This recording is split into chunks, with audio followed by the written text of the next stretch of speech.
Hello, and welcome to Completing the Project Description Form, a training for the Planning, Infrastructure, and Economic Revitalization Program, otherwise known as PIER. Today's training is going to cover critical fields in the project description form. We want you to be able to identify the documents required to be submitted with the form, and we also want you to know how to research the submission process by county. Let's pull back a little bit, though, and talk about the PIER lifecycle first. So as you know, HUD has issued an action plan and it was approved. Then money is allocated to the counties. Then awards will be made to subrecipients by OHCS. And then those projects will be implemented by subrecipients and subgrantees. We are currently in the allocation to counties phase. Now, an overview of the form process. Each of the PIER programs, planning, infrastructure, economic revitalization, has its own project description form, and it's going to be important to choose the correct form when you go to select. The form, or an approved alternative document adopted by a selection committee, must be completed and submitted to a selection committee. Now, if that project is selected, the OHCS project description form becomes required. In the previous bullet, we noted that there is an approved alternative depending on the selection committee. Now, if you use that approved alternative, you now have to use the OHCS project description form. And on that note, there are going to be several attachments required for that form that you're going to have to submit with the form. Now, before you submit to OHCS will meet with the project lead to review their project. This is to verify the project scope, discuss meeting national objective criteria, review your budget materials, really thoroughly review those application expectations, and of course, provide time for Q&A with OHCS. Now, the form does have some specific instructions. It should be submitted by email to the appropriate selection committee. Now, that selection committee may have a unique process. That's why it's going to be important for you to locate that process. We'll talk about that later. Now, what's going to be common here is no matter what that selection committee's unique process is, after it's selected, the form has to be filled out and submitted to OHCS by the appropriate selection committee or project lead. Let's dig into the form itself. The form consists of several sections. There's project lead information. You have to have a project description with specific elements. You have to talk about your national objective. You have to describe your project selection and citizen participation. You have to cover your implementation plan. Of course, we have to know about your budget. You must provide a non-supplanting fund certification. You have to talk about FEMA, PA, or USACE funding as it was available. Compliance certification, it's got to be signed and certified, and of course it has to have several required attachments. We're going to go into each of these sections in detail. Let's start with the project lead information. Of course, you need the title of your project. We also need the organization name of the project lead, along with a specific person, the primary contact. We need their name, title, phone number, email, and mailing address. We need your FEIN number, your Federal Employer Identification Number, and it's a good idea if you have one to provide a UEI number. Now, this is optional at this stage, but we do want to note that it will become required later on, so that if you don't have one right now, look at the form itself. It's going to give you some instructions to go ahead and get that assigned. Go ahead and start that ASAP, right? Because it does take time to get that UEI assigned to you. But it's not totally required right now. Will be later. Moving on in the form, the next section is a project description, location, and summary. You have to identify the location of your project and provide a project summary. And that summary needs some specific information. You need the project purpose, an area of benefit, a description of the activity, a delivery summary, how the work will be done, and who is going to be responsible for the outcomes. Speaking of outcomes, we need to know your anticipated outcomes and the performance measures, how you're going to measure those outcomes. And of course, we need to know the number and nature of the beneficiaries. So let's use a simple example. A simple street reconstruction would need to include, at a minimum, why the street reconstruction is needed, who would benefit. For example, if the street to be reconstructed is the main evacuation route for a town, it could be everyone in a municipal boundary. We need to know the nature of those beneficiaries. For example, a town of 10,000 people with 871 of those residents LMI, along with some information about their gender, ethnicities, and race. How the street reconstruction would help you benefit by recovering from the wildfire or mitigating future impacts of wildfires. And then, of course, information of like your performance measure, the number of linear footage of street to be constructed.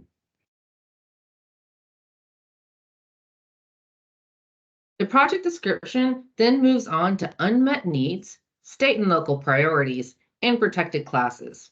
Each project must address the following questions. What is the unmet need that the project will address? Now, this needs to tie back to the fire disaster, but it can also be a project that will make the beneficiaries more resilient to future disasters. We also need to know how this project aligns with other planned efforts. We want to know how the project will complement and build upon the recovery of the area. We also need to know how the project affects members of protected classes, HUD-identified vulnerable populations, and historically underserved communities. The project should benefit those populations.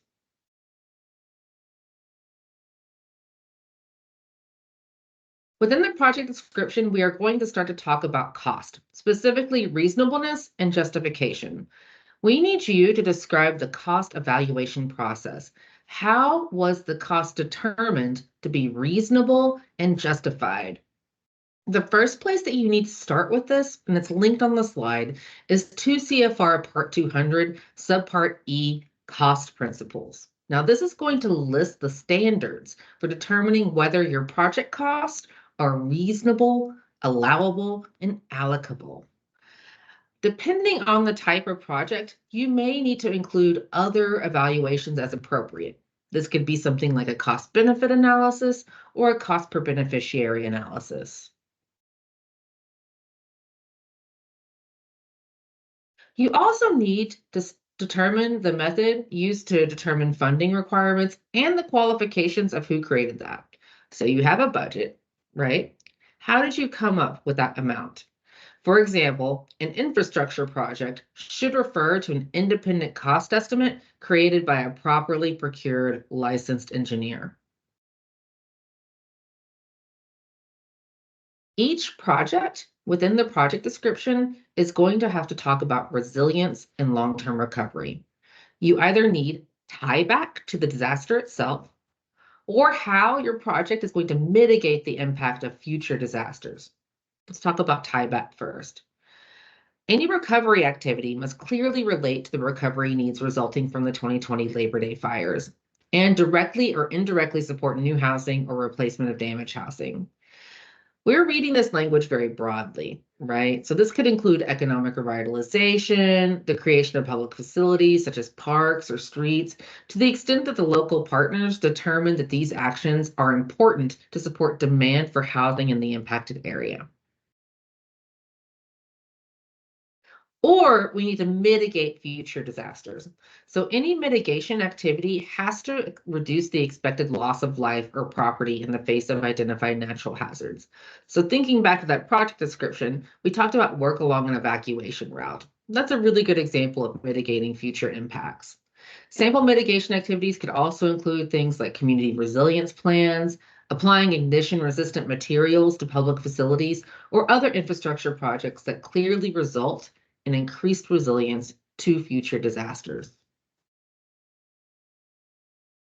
Some of the questions you're going to be asked include, how will the project support restoration and long-term recovery needs for historically underserved communities?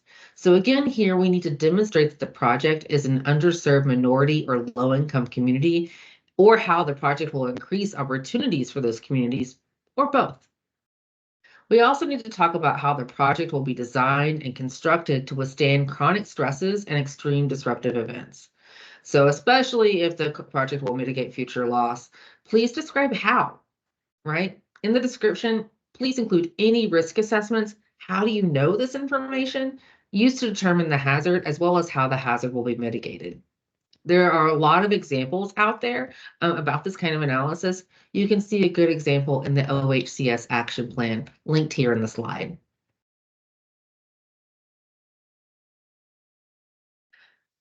Another piece, very important piece here in your project description is going to include how your project will address procurement for the services required to implement the project per 2CF200 and the Buying Right Guide, which is a really great document that outlines CDBG DR buying requirements. It's linked here in the slide. I highly recommend reading it. It is an excellent resource. When you answer this question, you need to address every service and material that will be required to implement the project. Now, this could be civil engineering. It could be administration services like file management. It could be labor, like Davis-Bacon compliance. Who's going to review payrolls? It could be construction. Materials, if that isn't wrapped in construction, maybe you're using a local crew. And you need to identify a compliant method that has been used or will be used to procure the service. So for example, an engineer hired to design the project, oversee bids, oversee construction, should be procured via competitive proposal, specifically a request for qualification. You need to talk about maintenance and operations. Incredibly important here in your project description. We're not just going to build the thing, we're going to maintain and operate the thing. So how will the project be maintained after the initial investment? Describe the funding stream that will be used for maintenance, as well as the entity that will maintain the project. For example, if a sewer line is installed, is the municipal utility district responsible for future maintenance? How much is that going to cost?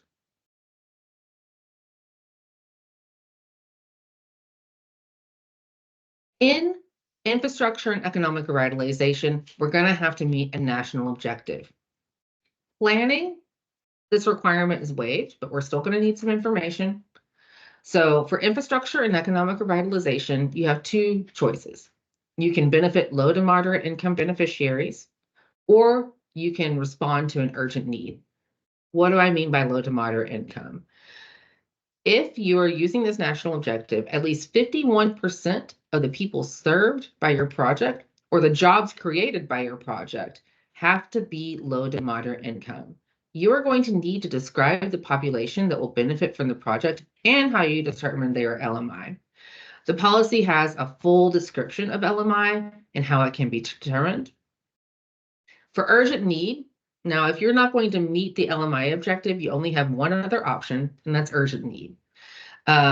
Your project must respond to an urgent need. You will need to describe why that need is urgent. Why is it an immediate threat to the health and or welfare of the community, right? Moving on, you've established your project, you've described it, you talked about the beneficiaries. It's time to bring the public into this process. So you should know that one public hearing must be held by the project lead to receive input on that project from the public. It's very important. These hearings have to be held in accordance with the Oregon Citizen Participation Plan, Section 1.8 Public Hearings, linked here in the slide, or you have to follow your own adopted citizen participation plan, and that plan has to be in compliance with 24 CFR 570. You can do this public hearing in a variety of ways. For example, it can be done before, after, concurrent with the selection committee public meeting, but it has to be done in accordance with that plan that meets 24 CFR 570. And it has to be completed before the form goes to OHCS, right? So it can be done before, after, concurrent with the selection committee meeting, but it has to be done before you submit that project description form to OHCS, because you're going to have some required attachments that prove that you did this in a compliant way. The public hearing must cover, and you must prove that it covered, the nature of the proposed activities, how the need for the proposed activities was identified, how the proposed activities will be funded in all sources of funds, the requested amount of PIER funds, the estimated portion of federal funds that will benefit LMI families, where the proposed activities will be conducted, your plan to minimize displacement of persons and businesses as a result of this activity, your plan to assist displaced persons, if applicable, maybe no one will be displaced. And you also need the date the project description form will be or was submitted to the selection committee. The next section of the form is your implementation plan. It has 4 key elements. Gotta have a schedule. That schedule should have key milestones. When do you plan to complete your procurement? When do you plan on having your design done? When will the environmental review be done? It needs to show who is going to do what and who will manage the project.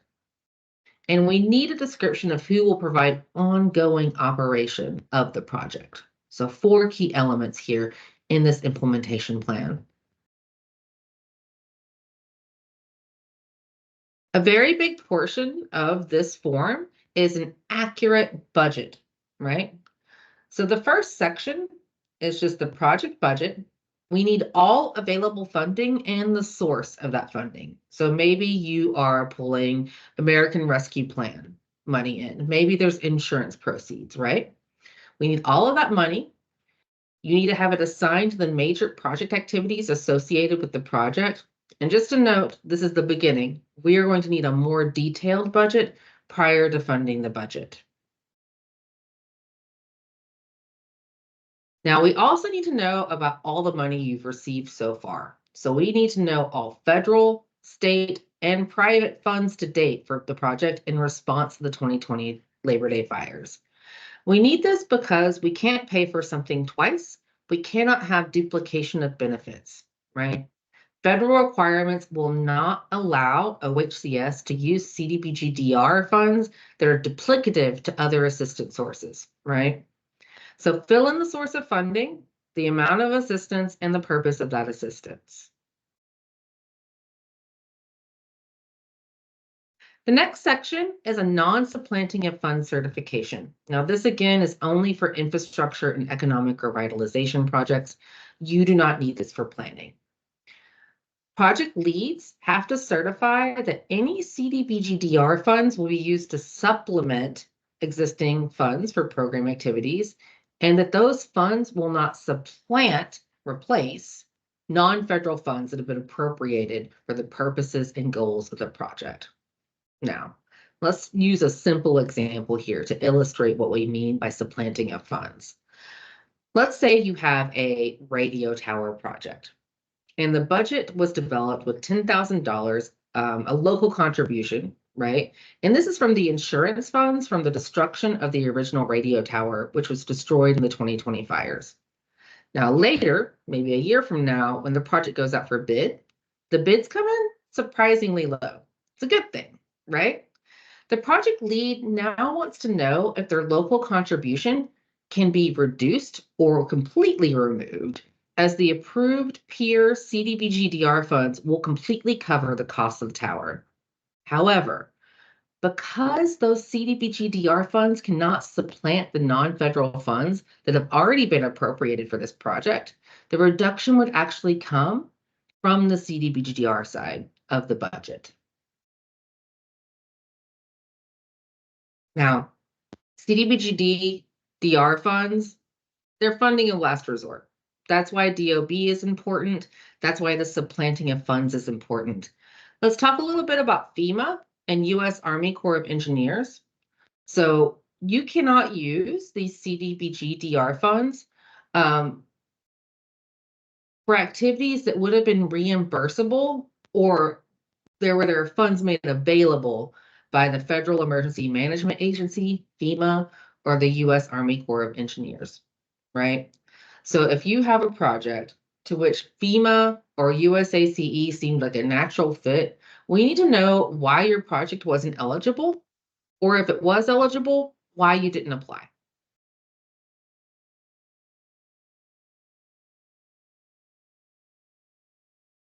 We're laying a foundation with this project description form for the implementation of a project that's going to pass CDBG-DR and HUD compliance checks. So with that in mind, when you submit this form, you have to certify that you're going to go along with the compliance process. OHCS has to review and audit the project as appropriate, and if non-compliance is found, appropriate action must be taken. So you have to certify that the project will comply with all state and federal register regulations and 87 Federal Register 6364, linked in the slide. If no is selected, then your submission will not be eligible. Getting close now. You can sign and certify the form. When you sign this form, you are certifying, you're confirming that your project will comply with all HUD and Oregon requirements in the administration of the proposed CDBG-DR funded activities, that you will work in cooperation with OHCS or designated subrecipients under a grant agreement that's going to provide a pathway for the successful implementation of this project or projects. And you also need to certify that all information submitted in the form is true and accurate to the best of your knowledge. Now, we've talked about a lot of information. As they always say, if it's not in writing, it didn't happen. So there's a lot of attachments to this form that's going to prove what you put into the form happened in reality, right? So we're going to have national objective documentation, information about your public hearing and the notice, the project selection record, which I want to go into more detail on the next slide, your citizen participation plan that you followed, your language access plan, supporting documentation such as damage reports, economic studies, public documents that support or identify the project. For example, if you're claiming something that is fire damaged, right, and you are rebuilding something that was fire damaged, we'll need some sort of proof proving that to tie it back. Your latest audited financial statement, detailed cost estimates that reflect the work or work conducted by internal staff, and that project schedule, right, that reflects your implementation plan that was described in the form. Now, project selection record is its own set of attachments. So let's talk about those separately. Now, the project selection record needs to include their public notices, national objective documentation, minutes of the meeting, including documentation of how the project was selected by vote, the voting procedures, the citizen participation plan and language access plan for that selection, description of the project selection process, the latest audited financial statements, solicitation of the project, method and frequency, review of the projects, and the method for determining the selected projects. So 2 sets of attachments here. All right, we're almost done. Quick knowledge check, because it's a tricky concept. We're going to do it on supplanting funds. What is supplanting funds? Is it A, using CDBG-DR funds to take the place of budgeted city, county, or state funds? Using CDBG-DR funds to supplement budgeted city, county, or state funds, option B, or none of the above?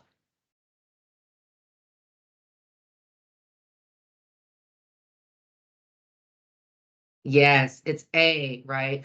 Using CDBG-DR funds, those are the funds of last resort, right? So they cannot replace, they cannot supplant budgeted city, county, or state funds for these projects. They can supplement, and in fact, that's a good idea to use them to supplement, but they cannot take the place of those fundings. Now, you may have questions. We have a place for you to email for that.